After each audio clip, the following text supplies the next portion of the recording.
Imaginez-vous à Saint-Malo, à l'automne 1936, sur un quai noir de monde, un catafalque a été dressé pour accueillir les cercueils du commandant Charcot et des 29 hommes d'équipage du 3-mâts à vapeur. Pourquoi pas ? Un nom qui est resté très célèbre, évidemment. Ces hommes ont été naufragés au matin du 16 septembre de cette année 1936. Ils ont fait naufrage sur des récifs au sud-ouest de l'Islande. L'atmosphère, en ce jour de l'automne 36, est grave. L'atmosphère est même oppressante. Tout le monde a en tête le terrible cliché de ces corps alignés des naufragés, avec au premier plan le profil si reconnaissable du gentleman du pôle, comme on l'appelait. Quelques jours plus tard, à Paris, sur le parvis de Notre-Dame, c'est un décorum encore plus impressionnant qui a été voulu pour les obsèques nationales, réservées aux grands savants et navigateurs, membres de l'Académie des sciences, grand officier de la Légion d'honneur et, pour tout dire, véritable héros national. C'est étonnant qu'on ait pu quasiment oublier aujourd'hui Charcot, qui a été le grand homme de son temps. En vérité, pour ceux qui le connaissaient, pour ceux qui l'aimaient, ses funérailles ne ressemblent guère au personnage, à la simplicité bonhomme, à la simplicité bourrue. Alors, qui était en vérité le commandant Charcot ? Un commandant Cousteau avant la lettre, le dernier des grands corsaires, eh bien, c'est ce que je vous propose en reprenant son parcours depuis l'origine, depuis sa naissance à l'été 1867. Charcot, enfin, notre Charcot, celui dont je parle là maintenant, est né le 15 juillet 1867 à Neuilly-sur-Seine, dans une maison très agréable. Il est le deuxième enfant de Jean-Martin Charcot. Le premier enfant du couple était une fille, Jeanne, elle est née en 1865.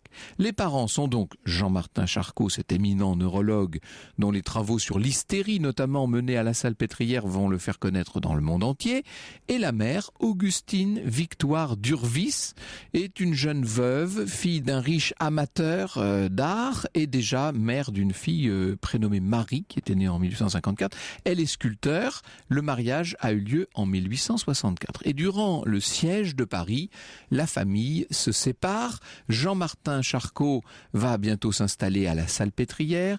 Le reste de la famille, étant donné les événements, le reste s'enfuit, s'exile à Caen, à Dieppe et puis même à Londres. Et quand la famille se retrouve, c'est pour s'installer dans un appartement à Paris et puis bientôt dans une belle maison de Neuilly-sur-Seine. Ce père est extraordinaire dans la vie de notre Jean-Baptiste.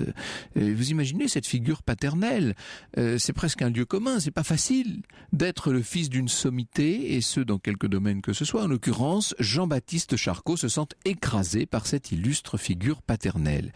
Et pour se donner le sentiment d'exister par lui-même, il va multiplier les farces, les facéties, les canulars. C'est un enfant extrêmement malicieux. Voilà ce que nous dit Alexis Amzieff. Ce fut ainsi, par exemple, qu'avec la complicité de quelques condisciples aussi farfelus que lui, il fit monter un jour sur le toit d'un marché un cheval dont il avait enveloppé les sabots. Les pompiers eurent toutes les peines du monde à faire redescendre le quadrupède, qui semblait se plaire au jeu d'ailleurs. Ça fait partie des canulars. Mais en même temps, c'était l'époque qui voulait ça, cette fin de 19e siècle où on aimait, où on essayait de s'amuser. C'est à l'école alsacienne qu'étudie notre Jean-Baptiste. Évidemment, il fait partie de la meilleure société, donc il va dans la meilleure école de l'époque. Pour autant, c'est pas un bon élève. Son seul prix sera le prix de la bonne camaraderie. Mais c'est un bon prix. C'est un bon prix. Paul-Louis Paoli, dans sa préface aux Français du pôle Sud, le pourquoi pas dans l'Antarctique par Jean-Baptiste Charcot, à 11 ans, nous dit-il, il crée un petit journal illustré où il décrit les aventures d'un 3-mâts en Patagonie. Vous voyez déjà que ça commence à le chatouiller. Intrigue, oui. Évidemment. Il aime le sport, la boxe, le rugby, l'escrime. Ses camarades l'appellent le poumon fort. Et évidemment, signe avec lui, il s'arrêterait là pour les études. Mais il y a papa qui est là et qui veut qu'on aille plus loin, bien sûr. Il veut absolument que son Jean-Baptiste devienne médecin. Et en dépit de sa répugnance pour les vivisections, Jean-Baptiste a quand même le cœur tendre. Il adore les animaux, notamment. Eh bien, il obtempère. Il commence des études de médecine en 1886. Il effectue son volontariat dans les chasseurs alpins en 1888, en tant que médecin auxiliaire, bien entendu. Et en 91, Jean-Baptiste Charcot est reçu 4e au concours d'internat. Il commence à ce moment-là à travailler avec son père. Mais lui, rêve d'autre chose, et je dirais même de toute autre chose. Il a passé beaucoup de ses vacances étant jeune en bord de mer, notamment à Ouistreham, où les pêcheurs lui ont appris un peu la voile. Il vit pas mal en Normandie, à Londres aussi, ne l'oubliez pas. Quand Jean-Baptiste rentre en France, nous dit Serge Kahn, il apparaît très vite dans sa première culotte de costume marin, son petit bateau en bois à la main. Son regard sérieux se détend lorsqu'on l'interroge. « Seras-tu donc marin, petit Jean ?» « Pourquoi pas ?» dit l'enfant, en redressant sa tête volontaire. Pourquoi pas? Eh oui, pourquoi pas? De 1883-87, il va faire pas mal de voyages avec son père et parfois avec sa sœur Jeanne, au Pays de Galles, en Hollande, en Espagne, au Maroc, etc. De temps en temps, la mer les accompagne. Lui n'aime pas les pays chauds. Il va même développer petit à petit la phobie des pays chauds, Jean-Baptiste. En 1892, Jean-Martin Charcot offre à son fils son premier yacht. 1892, on est un an avant la mort du grand professeur. De là à penser que ce cadeau était une sorte de testament, ou mieux que cela, un viatique, il n'y a qu'un pas que j'ai très envie de... Un extrait de la bande originale du film documentaire de Luc Jacquet, La glace et le ciel. Restez avec nous sur Europe 1. Franck Ferrand vous parle de Jean-Baptiste Charcot et la suite, c'est dans un instant. Au cœur de l'histoire. Sur Europe 1. Au cœur de l'histoire. Franck Ferrand.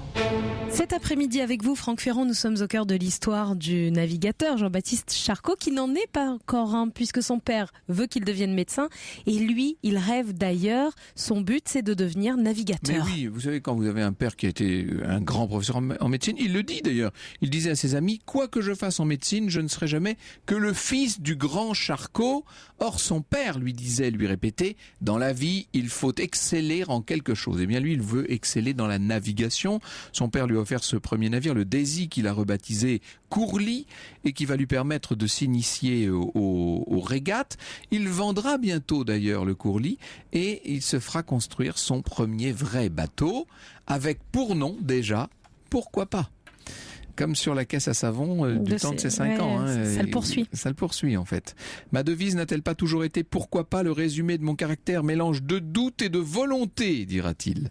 Alors, vous avez compris qu'il n'a pas de problème d'argent, bien entendu. Il fait ses premières navigations à l'époque. En 1894, une croisière de 2 semaines, c'est la découverte des flots. On peut dire de Jean-Baptiste Charcot qu'il est fait pour la mer. Alors avant de repartir, il décide de revendre son bateau, le pourquoi pas, qui est remplacé par une goélette de 26 mètres de long. Ça devient sérieux petit à petit, c'est le pourquoi pas numéro 2 si vous voulez. En 1897, il change encore de bateau, et voilà le pourquoi pas numéro 3. Il va accompagner le milliardaire américain Vanderbilt dans une grande croisière en Égypte à cette époque-là, et on remonte le Nil jusqu'à Assouan. Ça devait être absolument extraordinaire. Et puis, après avoir accompli un bref passage dans la marine nationale, comme médecin auxiliaire à bord du Bouvet, il embarque sur son pourquoi pas à l'été 1901 pour une expédition vers les îles Féroé. Et là, à son retour, il note: nous avons promené notre pavillon national et le guidon du Yacht Club de France dans les pays où on ne les rencontre presque jamais. Encore une fois, notre but avoué était accompli, mais notre but inavoué, celui de couper les amarres de l'Angleterre et de l'envoyer dériver au diable, était manqué. Ah oui, j'ai oublié de vous dire de Charcot qu'il était très anglophobe, comme l'étaient pas mal de Français de l'époque, et notamment les marins. Alors, il franchit le cercle polaire en 1902, non pas avec un énième pourquoi pas, mais sur une goélette en fer de 214 tonneaux. La Rose Marine, direction l'Islande, l'île de Jan Mayen, et puis il se dit qu'arrivé à ce stade, il pourrait maintenant mener de véritables expéditions. Et il va monter une première expédition, il embarque à son bord le savant Jules Bonnier. On est bientôt de retour en France, et là, Charcot lit dans le regard de tous ceux qui le reçoivent une forme, sinon d'admiration, en tout cas de respect nouveau. Il est un petit peu considéré comme un explorateur. Alors, Il se trouve qu'il va épouser la fille d'Édouard Lecroix. Ça, c'est très important parce que ça va lui donner beaucoup de moyens. Lecroix, grand ministre du Commerce, hein, on en a parlé au moment où nous évoquions la construction de la Tour Eiffel. On est toujours dans cette grande bourgeoisie parisienne, hein, bien entendu. C'est l'époque des grandes expéditions. Alors, je ne vais pas vous donner toutes les expéditions, notamment polaires de l'époque, mais il y en avait des expéditions suédoises, norvégiennes, britanniques évidemment, américaines. Charcot vit comme une humiliation l'absence de la France dans cette espèce d'émulation générale. Il mobilise l'opinion. En décembre 1903, le journal L'Intransigeant se fait l'écho du projet de Charcot qui veut, je le cite, ramener le drapeau français dans ces régions polaires d'où il a disparu depuis la mort de Blosseville. Oui, il faudrait revenir sur l'histoire de nos grands explorateurs au XIXe siècle. Bref, lui va de l'avant et pour partir à la conquête de l'Antarctique, s'il vous plaît, il imagine un mastodonte, 32 mètres de long, 250 tonnes de jauge. Le navire va s'appeler le Français. On part en 1904, première expédition française en Antarctique, avec un ingénieur spécialiste des machines à vapeur, Plénaud, 2 officiers, Mata et Ray, un guide des Alpes, un élève de la marine, il s'appelle Rallier Lubati, et puis une dizaine de matelots. Les 2 scientifiques, Bonnier et Pérez, vont jouer un rôle très important dans cette expédition. Quant au commandant, il est belge, il s'appelle Adrien de Gerlache. On hiverne sous le vent à l'île Wendel. Et puis, c'est le départ, le 4 mars 1905, depuis cette péninsule. Le Français, donc ce navire, est revendu à la marine argentine avant même son retour en France. Et de retour dans l'Hexagone, Charcot estime qu'il n'est pas allé au bout de son projet. Il va divorcer à ce moment-là de sa femme. Il s'installe chez sa sœur, Jeanne, rappelez-vous, avec sa propre fille, Marion. Et en 1907, il se remarie avec Marguerite Cléry. Cléry, ça vous dit peut-être quelque chose, c'est la fille du peintre, le fameux peintre. Et elle va l'accompagner assez souvent dans leur voyage. Ils vont avoir ensemble une fille, Monique. Et à ce moment-là, on peut dire de Charcot qu'il est prêt pour de nouvelles aventures. Il monte une expédition antarctique, mais alors beaucoup plus aguerrie que la première, et se lance dans la construction d'un nouveau navire qu'il va appeler le pourquoi pas. Europe 1, au cœur de l'histoire. Europe 1, au cœur de l'histoire. Franck Ferrand. Aujourd'hui, Franck Ferrand, vous nous plongez au cœur de l'histoire de Jean-Baptiste Charcot, le fils du célèbre médecin. Lui, Jean-Baptiste, c'est un explorateur polaire, un navigateur, et il vient juste avant la pause de se lancer dans une nouvelle aventure, une nouvelle mission. Eh oui, avec ce nouveau pourquoi pas de 40 mètres gréé en 3 mâts, équipé d'une machine auxiliaire à vapeur, vraiment un mastodonte là cette fois. Il quitte le Havre en 1909, alors direction de nouveau l'Amérique du Sud. Sa femme ne l'accompagnera pas jusqu'en Antarctique. Elle descend à la dernière escale à Punta Arenas dans le détroit de Magellan. Charcot écrit dans son journal « Le départ de Meg est très dur, mais elle y met beaucoup de courage ». Et Anzieff nous dit « La route retour s'accomplit sans incident et dans les premiers jours de juin 1910, le pourquoi pas arrive en vue des côtes normandes, pénètre dans l'estuaire de la Seine et remonte jusqu'à Rouen, salué follement par tous les villages qu'il traverse. L'aventure est terminée. Cette fois, la moisson scientifique est vraiment exceptionnelle. Et oui, car entre-temps, on est allé glaner dans ce continent tellement vierge tous les éléments possibles. On va y revenir bien sûr dans un instant avec mon invité. Ça a été une aventure vraiment incroyable. Alors, avant la guerre, en 1912, le pourquoi pas devient navire-école de la marine marchande. En 14, il est mobilisé. Il est réquisitionné, devrais-je dire.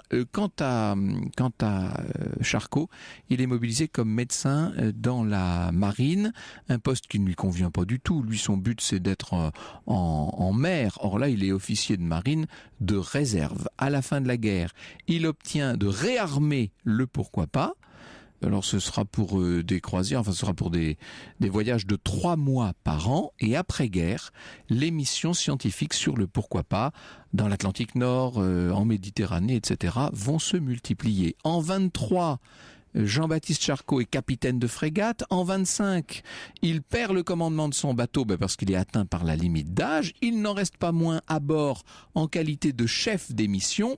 Et le pourquoi pas est envoyé du Groenland, où une mission danoise a disparu, sur les traces justement de cette mission. Charcot en profite pour continuer ses travaux, ses études. Il est de retour du Groenland en 1926. Élu membre de l'Académie des sciences, il se dit que peut-être à ce moment-là il pourrait prendre sa retraite d'une certaine manière, mais pas du tout en vérité. Il avoue que mourir dans son lit gâteux ou bien avec un cancer ou une bonne congestion, voilà une chose qui l'empoisonnerait bougrement, dit-il. En 1928, le pourquoi pas reprend la mer. Il va faire de nouvelles expéditions. Charcot est reçu à l'Académie de Marine, entre-temps d'ailleurs. Et au moment de l'année polaire internationale 1932-1933, les choses deviennent vraiment très sérieuses. À l'été 1934, Charcot installe au Groenland la mission ethnographique dirigée par Paul-Émile Victor. Il part une nouvelle fois pour le Groenland l'année suivante avec comme objectif d'aller chercher justement Paul-Émile Victor et ses 3 compagnons pour poursuivre l'établissement de la cartographie de ces régions. Le voyage de Saint-Malo à l'Islande se fait sans encombre. À l'approche de la côte, on voit se multiplier les icebergs. Le pourquoi pas trouve quand même son chemin dans ce domaine dont ils sont, les icebergs, les sentinelles. Le 4 août, il arrive à Angmagsalik. Et là, il n'est pas question de prendre du repos. L'arrivée de l'équipe Victor, la visite des officiels, l'excursion au poste de TSF, des discussions de projets, des repas, d'interminables palabres, enfin la distribution classique des cadeaux aux Esquimaux, voilà de quoi nous occuper, écrit-il sur le journal de bord. Le 6 août, Charcot dépose Victor et son équipe pour lui rendre service donc sur la côte. Ils veulent hiverner pendant 1 an. Vous savez, leur but à eux, on avait raconté l'histoire de Paul-Émile Victor, c'est de s'immerger évidemment parmi les Esquimaux. Le départ du pourquoi pas est prévu pour le 11 août et Charcot va confier à Paul-Émile Victor si c'était pas pour ma famille, j'aimerais mieux crever en mer. C'est intéressant cette phrase. Prémonition. Le pourquoi pas va repartir donc direction l'Islande pour charbonner. C'est une navigation difficile. Le 13 août au petit matin, ce n'était plus tenable, écrit Charcot. Il a fallu virer de bord et fuir. Le bateau s'est trouvé tout de suite soulagé, mais il fallait manœuvrer avec le plus grand soin, car un mauvais coup de vent eût été fatal. Entre 7 et 10 heures, je crois que jamais dans ma longue carrière, je n'ai subi de vent plus violent, ni vu une mer plus méchante. Vraiment, on est passé très près là. Le 15 août, on arrive en rade d'Issafjord, repos, avant de repartir en direction de Scoresby Sound, sur la côte de Blosseville. La navigation est de plus en plus difficile, c'est désespérant et je commence à me demander si nous allons pouvoir faire quelque chose d'intéressant car le temps passe, malheureusement pour le travail que j'aurais voulu faire, écrit-il. Il y a une mouette épuisée qui s'est abattue sur le pont pendant la navigation. Charcot l'a recueillie, il s'en est occupé, il l'a mise dans une petite caisse, il lui a redonné des forces et cette petite mouette est devenue parfaitement apprivoisée, elle est devenue un peu, si vous voulez, la mascotte de l'équipage.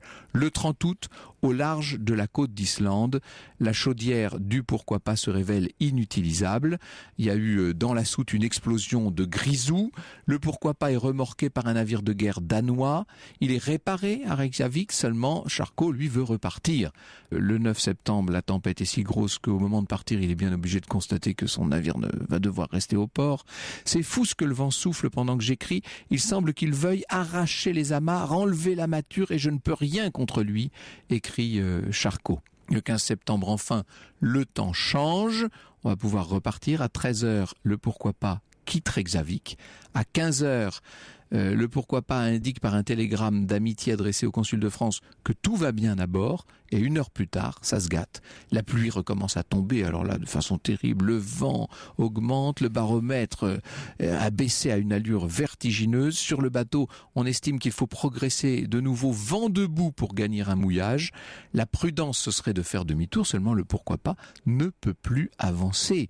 L'ouragan est terrible. En pleine nuit, la dérive est presque incontrôlable. Et à 3 heures du matin, le vent se met à souffler vraiment d'une façon terrible. À 5h15, le pourquoi pas touche brutalement à 2 reprises sur un seuil rocheux Et là, il se couche à tribord. Le choc est terrible. Successivement, la machine explose, toute la mâture se brise, la coque rebondit d'un rocher à l'autre. Charcot va mourir avec ses hommes et son bateau. Il aura eu, avant de mourir, le temps de libérer la fameuse petite mouette qui, d'une certaine façon, sera la rescapée de cette expédition. Bonjour Stéphane Dugast, merci beaucoup d'être avec nous. Nous allons dans un instant revenir sur cette expédition terrible, sur ce naufrage du pourquoi pas. Et puis on aura l'occasion ensuite avec vous d'aller sur les traces du commandant Charcot au pôle Nord et au pôle Sud. Au cœur de l'histoire. Sur Europe 1. Chérie ? Oui. Europe 1, au cœur de l'histoire. Franck Ferrand. Cet après-midi pour cette émission consacrée au Charcot, finalement, le père et le fils, puisque nous parlons des deux, le médecin et l'explorateur. Vous recevez Franck Stéphane Dugast. Il est auteur, reporter et réalisateur, secrétaire général de la Société des explorateurs français.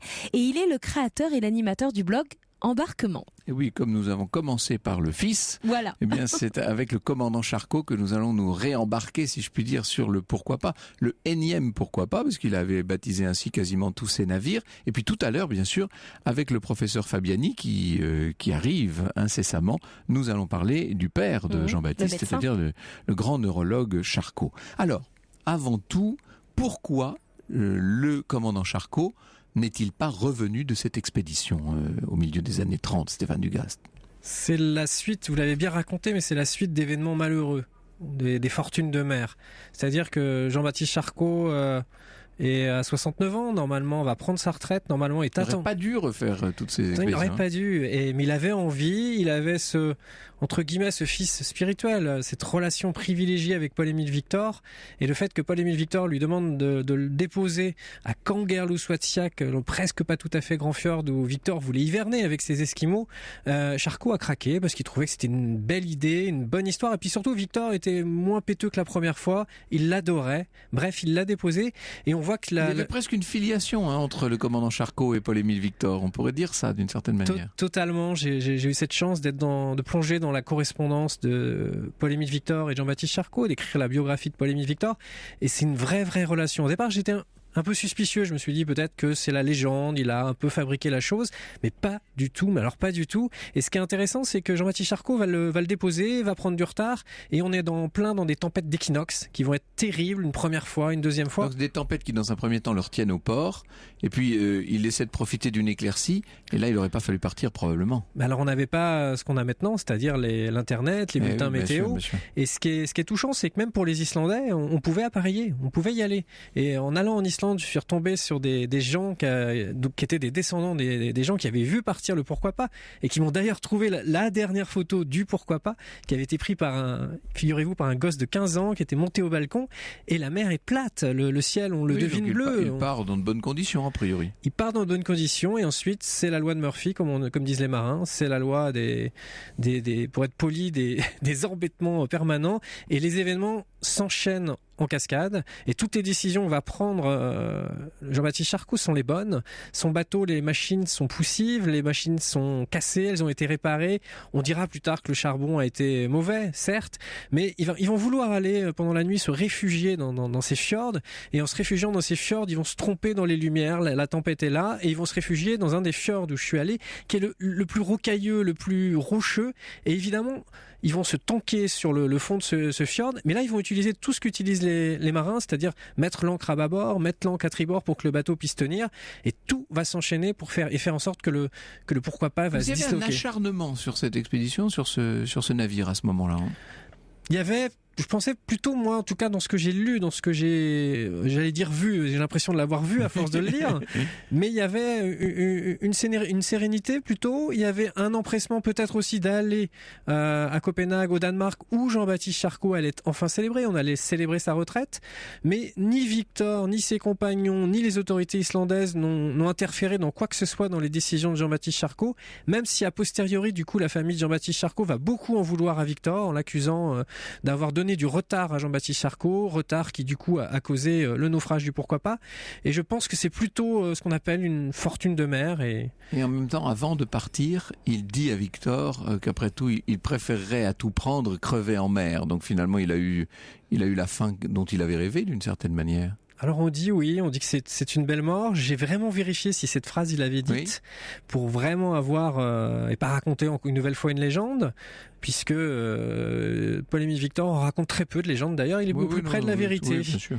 Et c'est dans son journal de bord et c'est revérifié par ses compagnons de route, en tout cas les descendants. Oui, il l'a dit. Et il y a une vraie émotion la dernière rencontre. Et c'est surtout que Victor, lui, pendant ce temps-là, n'avait pas de TSF, ne savait pas que son mentor, son père adoptif, spirituel, était décédé. Et il va l'apprendre 6 mois plus tard. Terrible. Ce qui va être pour lui un véritable séisme. Et il va aussi apprendre que lors des obsèques nationales à Notre-Dame, le coupable tout désigné, c'est Victor. Donc va s'instituer entre la famille de Jean-Baptiste Charcot et Paul-Émile Victor une relation très très très distendue, mais tout va s'arranger au bout de 35 ans quand même.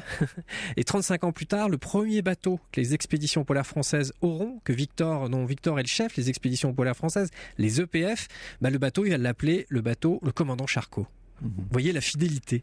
Magnifique, cette filiation. Alors, on va parler de la filiation dans l'autre sens aussi tout à l'heure, bien entendu, puisque il était bel et bien le fils de son père, si je puis dire, Charcot. Et contrairement aux apparences, il y avait des traits de l'un qui transparaissaient dans l'autre, et notamment une très grande ténacité qui avait permis au professeur Charcot de faire un certain nombre de découvertes et qui vont permettre à son fils, à Jean-Baptiste, d'aller au bout de tous ses projets. Une ténacité, c'est indéniable. Un humanisme incroyable, des qualités, parce qu'en mer, comme disait Éric Tabarly, on voit vite les défauts des gens, et donc chez Jean-Baptiste Charcot, en mer, un vrai chef, un vrai leader, on dirait aujourd'hui un vrai manager, dans le langage militaire, un bon commandant, quelqu'un qui avait le sens marin, qui était l'un des rares à savoir naviguer dans les glaces, qui est tout un art, parce qu'à l'époque, on est à la voile avec des petits moteurs poussifs, à pousser des blocs de glace énormes, dans lesquels on peut se retrouver enfermé, voire carrément broyé. Et c'est quelqu'un qui aimait l'autre, puisque quand il est chez les Esquimaux, sur la côte orientale du Groenland, les Esquimaux, à chaque fois que le pourquoi pas arrive, là ça triche pas, les kayaks s'approchent du 3-mâts barque, le pourquoi pas, et les gens montent à bord, et Jean-Baptiste Charcot, il y a cette anecdote que je trouve formidable, parce qu'il y va tous les ans. Donc il voit ses Esquimaux tous les ans, et en 34 ou 35, je sais plus, ça n'a pas d'importance, mais il va reprendre une montre, la donner à un Esquimau en lui disant « Vous me l'aviez donnée, tu me l'avais donnée pour qu'elle soit réparée, la voilà ». Et ça, c'est quelque chose qui a beaucoup impressionné son équipage et notamment le jeune Victor qui embarquait pour la première fois sur ce bateau. Il faisait partie justement de ceux qui assistaient à cette démonstration. Il a été un des grands explorateurs, on peut dire ça, on va aller sur ses traces tout à l'heure, mais il a quand même ouvert un certain nombre de voies. Pour moi, c'est un grand parce qu'il a ouvert des voies, il a eu de l'audace d'aller en Antarctique au début du XXe siècle, là où les Français, depuis Jules Sébastien César Dumont d'Urville, n'avaient plus mis les pieds depuis 1840. Et lui, il a eu surtout cette audace et il est l'un des premiers à comprendre qu'il faut durer. Et pour durer, il faut hiverner. Donc il va hiverner dans cette péninsule antarctique qui fait face à 1000 km de l'Amérique du Sud, qui est une zone très très intéressante. Et contrairement aux autres explorateurs qui sont pétris d'ambition et peut-être d'orgueil et qui veulent aller au pôle Sud, lui, il va explorer la péninsule antarctique. Passionnant. On va y aller aussi avec vous tout à l'heure. Avant ça, j'aimerais que nous évoquions la figure du père du commandant Charcot, donc de ce professeur Charcot de la Salpêtrière, et nous allons le faire avec le professeur Jean-Noël Fabiani. Europe 1, au cœur de l'histoire. Europe 1, au cœur de l'histoire. Franck Ferrand. Cet après-midi, Franck Ferrand pour nous parler de Charcot, père et fils. Vous recevez Jean-Noël Fabiani. Il est chef de service à l'hôpital européen Georges Pompidou. Il dirige le département de chirurgie cardiovasculaire et il est l'auteur de ces histoires insolites qui ont fait la médecine, paru chez Plomb. Bonjour Jean-Noël Fabiani. Bonjour Franck. Merci beaucoup d'être avec nous. Alors, un mot peut-être de la carrière médicale de Jean-Baptiste Charcot, qui avait été littéralement adoubé par son célèbre père. Il a quand même passé l'internat des hôpitaux de Paris. Et bon, il a commencé une carrière de médecin des hôpitaux. Quelle était véritablement sa passion personnelle? Je ne pourrais pas disserter sur ce sujet. Mais enfin, il est clair que son père l'a peut-être aidé. on peut toujours l'imaginer à passer ses concours et à son début de carrière. Je parlais de ce roman Belle Époque tout à l'heure. Il y a une atmosphère très particulière dans cette haute bourgeoisie de la fin du 19e siècle qui veut en quelque sorte progresser constamment avec une espèce d'excellence, une sorte d'austérité dans l'éducation et en même temps une certaine largesse avec les enfants, puisqu'on voit le professeur Charcot offrir à son fils son premier yacht quasiment pour ses 20 ans. Tout à fait. Alors, vous parliez tout à l'heure de Léon Daudet. Et Léon Daudet était un familier du père de Jean-Baptiste Charcot, de Jean Martin.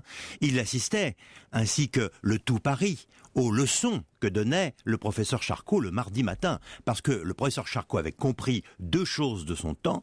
Il avait compris l'importance des médias.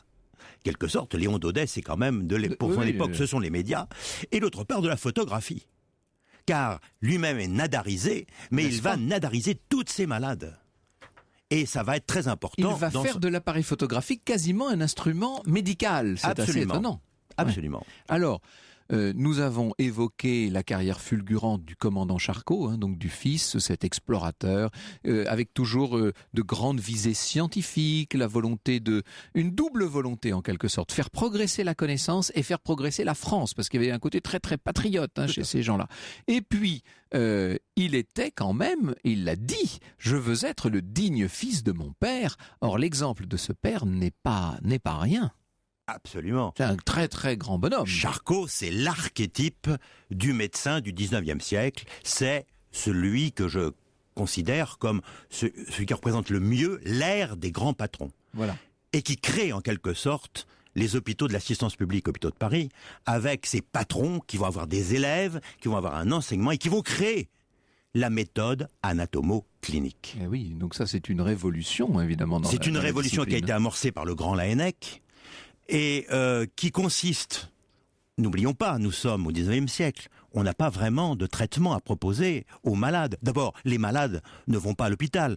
C'est maintenant que les malades vont à l'hôpital. C'était essentiellement les miséreux, les pauvres, les prostituées. Et quand Charcot arrive à la Salpêtrière, il est nommé dans le département vieillesse femme. Donc, vieillesse femme, ça veut rien dire. Ça veut dire que toutes les femmes, alors vieilles à l'ex-19e siècle, qu'est-ce que ça veut dire? Je ne me hasarderai pas à donner un chiffre. Mais enfin, toutes celles qui n'étaient pas... On pense à la femme de 30 ans de Balzac. Absolument. Et donc, elles sont là, et il y a plusieurs centaines de patients. Il y a 5000 personnes à la Salpêtrière.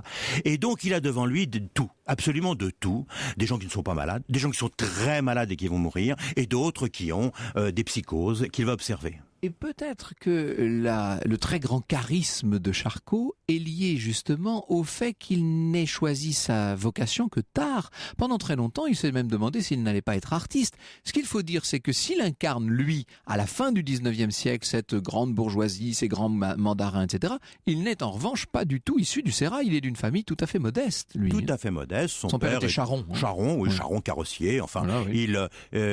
Mais c'est à force de travail, parce qu'il représente ses valeurs du travail.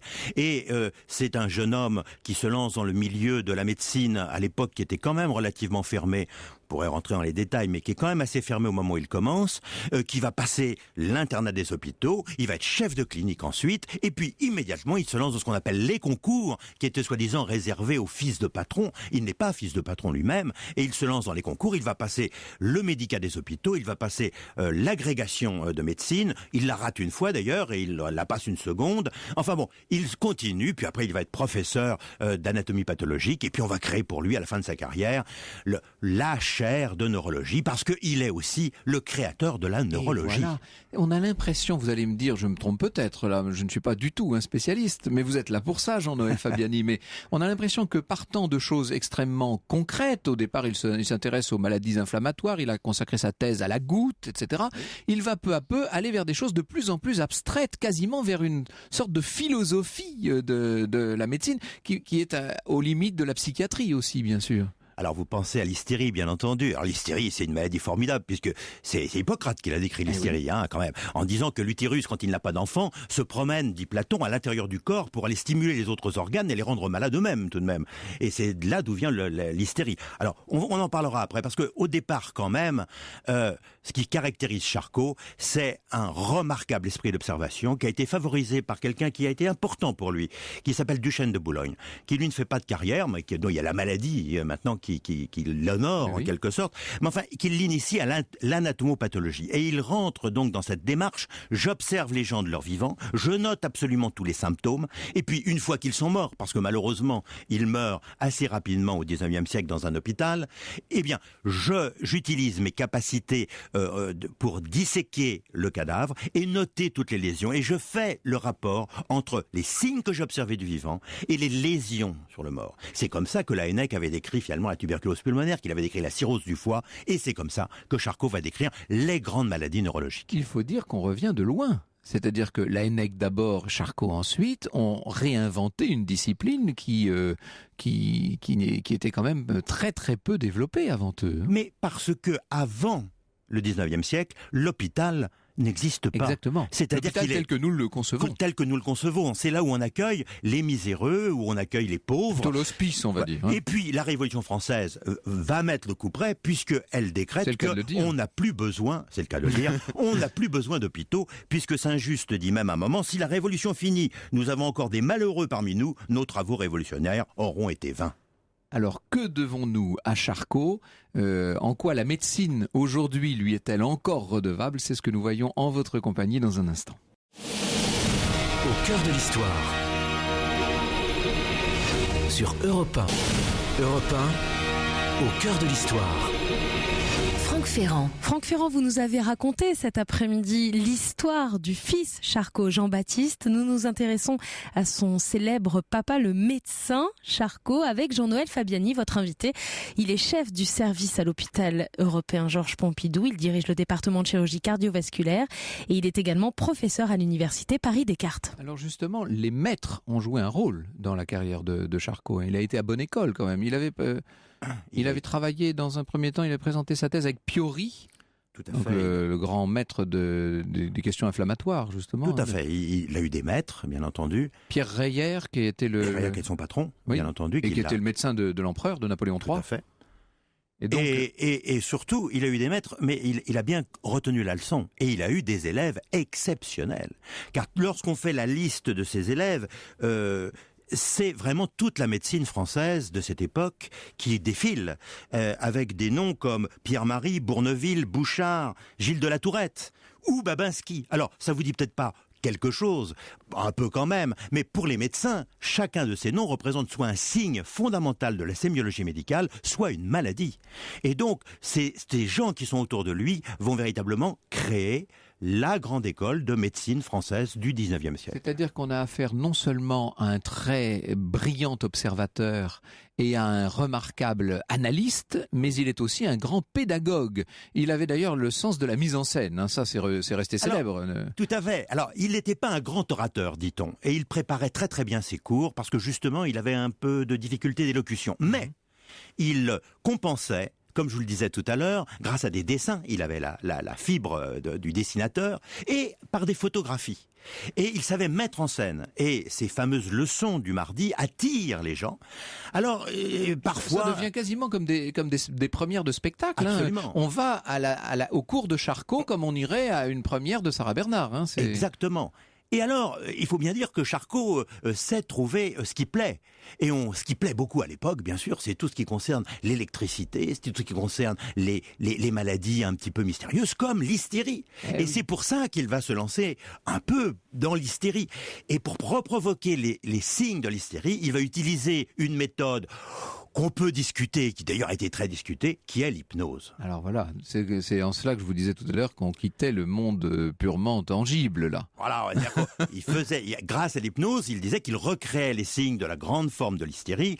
En fait, pour être clair, son hystérique préférée, qui est Blanche Wittmann, qui était une superbe femme, on la voit sur le tableau, qui est à la faculté de médecine, dépoitraillée, tenue par Babinski, qui était un fort gaillard, et alors que tout le monde la regarde, alors assistant à cette grande crise d'hystérie.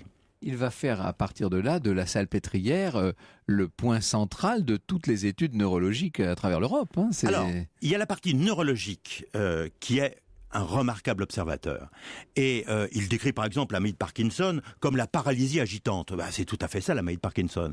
Il décrit bien sûr cette fameuse maladie qu'on appelle la maladie de Charcot, qui est une maladie épouvantable. Eh bien, c'est une dégénérescence, une fibrose progressive de toute la partie motrice, aussi bien cérébrale que de la moelle épinière et qui aboutit à une paralysie progressive qui se finit très très mal puisque même les muscles respiratoires finissent par ne plus fonctionner. Donc c'est une maladie qui existe toujours, que malheureusement, pour laquelle on a beaucoup de traitements encore à l'heure actuelle et qu'il décrit parfaitement. Il décrit aussi toutes les manifestations de la grande maladie du 19e siècle qui est la syphilis et la forme neurologique qu'on appelle le tabès. Et ça, il a autour de lui tous les patients qu'il lui faut et il les décrit parfaitement. D'autre part, comme il est anatomopathologiste, il va être capable de couper le cerveau en tranches. Il y a toujours aujourd'hui la coupe de Charcot. Ah oui, ça, alors, quand on parle de la coupe de Charcot, c'est bien de ce Charcot-là. Ah oui, c'est bien de ce Charcot-là. Il coupe le cerveau dans un certain sens, d'autres le coupent dans l'autre, comme Flechsig, par exemple. Mais enfin bon, on coupe le cerveau dans 3 sens. Parce que le cerveau du 19e siècle, c'est une masse.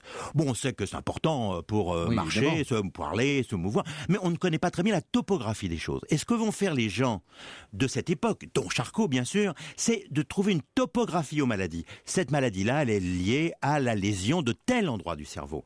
Et ça, c'est Charcot qui véritablement travaille là-dessus. Le professeur Charcot, nous dit Virginie, est le découvreur avec 2 de ses confrères, Marie et l'anglais Tooth, de la maladie de Charcot-Marie-Tooth, à ne pas confondre avec la maladie de Charcot. Donc la CMT, son abréviation, est la plus fréquente des maladies neurologiques héréditaires, un cas sur 2500 personnes. Oui, c'est une maladie qui en effet a été décrite par Charcot, mais qui est moins grave que heureusement que la maladie de Charcot, qui ressemble par certains côtés à cette maladie, mais qui heureusement a un pronostic bien meilleur. Il existe, ajoute Virginie, une association pour accompagner les malades et leurs familles, CMT France, cette association qu'on peut trouver facilement sur Internet. On a l'impression, lorsqu'on vous écoute, Jean-Noël Fabiani, que ce Charcot père est au moins aussi explorateur que Charcot fils. Il est aux avant-postes de toutes sortes de découvertes, en vérité. Eh bien, je dirais que le fils a certainement pris du père, pour respecter la génétique, pris du père qu'il admirait beaucoup. Jean-Baptiste admirait beaucoup son père. Et il avait un respect énorme pour lui. Il a pris de lui d'abord ce sens du travail, ce sens du devoir. Par exemple, quand Jean-Baptiste dit « je veux faire la cartographie des zones polaires », eh bien, on a l'impression de retrouver son père qui dit « je veux faire la cartographie des lésions cérébrales ». Il est allé au bout de ce travail ? Non, bien sûr que non, mais ils ont fait faire des progrès absolument considérables. Et la méthode anatomoclinique, qui est vraiment la grande spécificité de la médecine française, va quand même faire le catalogue en quelque sorte de toutes les grandes maladies. Et le jour où on va être capable de traiter ces maladies, eh bien, on aura déjà le catalogue où les appliquer précisément. On a souvent, dans le cas des grands scientifiques et des grands découvreurs, le schéma suivant, beaucoup de découvertes dans le début de l'existence, au début d'une carrière qui souvent est florissante, et puis peu à peu viennent les habitudes, viennent les honneurs, vient le confort, et puis on fait moins de découvertes. On a l'impression avec Charcot que c'est le contraire. Sa carrière en tant que grand professeur est somme toute très courte, c'est du premier tiers des années 1870 au tout début des années 1890. Or, pendant ces moins de 20 ans, il fait énormément de découvertes, vous nous l'avez dit. Il n'en est pas moins membre de l'Académie de médecine, membre de l'Académie des sciences, etc. On a l'impression que ses occupations mondaines et civiles ne le distrait pas vraiment de l'essentiel et de ses recherches. C'est-à-dire que je crois qu'il est un grand patron au sens noble du terme. Il induit des travaux, il a des élèves et il va publier avec ses élèves. Et ses élèves prennent le relais immédiatement de sa recherche. Et en fait, c'est une école, et c'est cette école qui va être la neurologie française. C'est une école qui est encore active aujourd'hui ? Mais si aujourd'hui la Salpêtrière est encore le lieu de référence mondial des maladies du cerveau et de la moelle épinière, c'est en partie grâce à Charcot. Ce qui veut dire que Charcot est encore mondialement connu. Là, mais Charcot est présent parmi nous. Quand il est au milieu de nous. Alors, il y a ce souvenir que j'ai gardé de Charcot au cinéma. C'était dans un film sur Freud qui s'appelle Freud, Passion secrète, avec Montgomery Clift. Et on voit Freud venir faire ses études à Paris. Il est dans le grand amphithéâtre à la Salpêtrière, justement. Il assiste à une des séances d'hypnose menées par le professeur Charcot et il va être profondément marqué par ça. Il est soufflé absolument par Charcot. Il admire Charcot. Et il va lui demander l'autorisation de traduire certains de ses cours en allemand. Et véritablement, il s'empare de ses démonstrations, en particulier sur l'hystérie, bien entendu. Et c'est assez curieux, alors que Charcot manifestement fait fausse route dans l'analyse de l'hystérie, eh bien cet élève de passage, parce qu'il reste relativement peu de temps avec Charcot, cet élève de passage va reprendre ça à son compte et va finalement s'en servir pour aboutir à la théorie de la psychanalyse. C'est quand même pas rien. Ça n'est pas rien, ne serait-ce que parce que il va analyser des cas d'hystérie allemand, ceux-là, et il va dire qu'ils sont liés, il va rechercher, il va démontrer qu'ils sont liés à un traumatisme sexuel, bien entendu, c'est Freud quand même, dans l'enfance. Et il va faire la jonction de cette névrose particulière qu'est l'hystérie. Il va en parler beaucoup. Il y a plusieurs cas cliniques très célèbres de Sigmund Freud. Autrement dit, Freud assiste à ce que fait Charcot, n'en retient que la substantifique moelle et va l'utiliser pour fonder la psychanalyse. Ce qui est quand même formidable. Là, on est dans l'immatériel total. Le professeur Charcot va mourir assez tôt, finalement. Il aurait pu vivre sans doute bien plus longtemps. Il meurt à 67 ans, en 93. Il a manifestement, je pense, une maladie des coronaires et il va mourir d'un infarctus. C'est le cardiologue qui parle. Oui, absolument. Et il meurt d'un œdème aigu du poumon, certainement lié à un infarctus du myocarde. Il était en vacances, il était au lac des Sétons, dans la Nièvre, un bien joli endroit du reste. Et là, il est dans une petite auberge et il n'en reviendra pas, en fait. C'est propre de l'infarctus, n'est-ce pas? C'est évidemment de vous prendre la crise cardiaque vous prend là où vous êtes et ne s'annonce pas toujours. Alors, vous nous avez dit qu'il avait été le fondateur de cette école de neurologie, l'école française de neurologie en quelque sorte, avec la Pitié-Salpêtrière comme point d'ancrage, comme port d'attache. Quels sont, parmi ces fameux élèves dont vous nous avez parlé, ceux qui vont marquer leur génération? Quelle est la postérité? Vous avez évoqué tout à l'heure, évidemment, Gilles de la Tourette, vous avez évoqué Babinski, Joseph Babinski. Babinski, le fameux signe de Babinski. C'est vraiment le b.a.-ba des études de médecine. Babinski va reprendre les travaux de Charcot, va les finaliser beaucoup de choses, va aller jusqu'au bout et bien entendu va être un neurologue très, très important. On dit que c'est lui qui a servi de modèle de neurologue dans l'œuvre de Proust. Ah oui, c'est ça, le fameux... Pas Cottard, non. Pas le docteur Cottard, pas le grand clinicien. Non. Alors, on peut dire du professeur Charcot qu'il a donc marqué son époque. Il a essayé de faire de son fils son successeur. C'était ça son idée. Il aurait voulu que le fils continue, aille plus loin, mène jusqu'à leur terme les études qu'il avait lancées. C'était le propre des grands patrons. C'était de faire des dynasties de médecins derrière eux. Bon, il n'aura pas obtenu ça, mais son fils aura quand même été un très grand explorateur dans un autre registre. Sans doute plus célèbre que lui auprès du public. Incomparablement, oui, bien entendu. Il n'a pas eu d'obsèque nationale, le professeur Charcot, même si, je crois, il y a eu quand même de grandes solennités. Oui, il était quand même membre de l'Académie de médecine, membre de l'Académie des sciences. C'était quand même quelqu'un qui était très connu dans le monde parisien de son temps. Dans les années 70, nous dit Michel, vivait à Tréboul, près de Douarnenez, un des survivants de l'expédition de Charcot. Et les gens, dit-elle, l'appelaient pourquoi pas. Merci beaucoup, Jean-Noël Fabiani, pour la fougue avec laquelle vous nous expliquez à chaque fois la médecine.